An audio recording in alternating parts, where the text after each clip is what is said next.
Shaytondan ham yomon ko'radiganing bormi? Bor debdi Alloh taolo. Musa alayhisalomga. Musa kalimulloh kishi bevosita gaplasharlar. Shaytondan ham, iblisdan ham yomon ko'radiganing bormi? Bor. Biz yo'ldan qaragan o'z og'zim bilan eshitdilarda o'tirib eshitganman.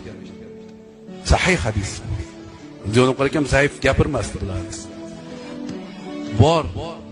Kim uzr so'raganda uzrni qabul qilmaganini shaytondan ham yomon ko'raman dedi Alloh taolo. Keliniz uzr so'rasa bo'ldi bolam deb kechiring. Bolangiz kechirim so'rasa. Bir xilla o'zini bolasi bilan gaplashib yurar ekan. Sen insonmisan, kesakmisan? Qoraka 1000 marta uzr so'rasam ham yuvodyaptilar deydi. Dadamisan? Siz o'zingiz yoshligingizda ayb qilmaganmisiz? Qani?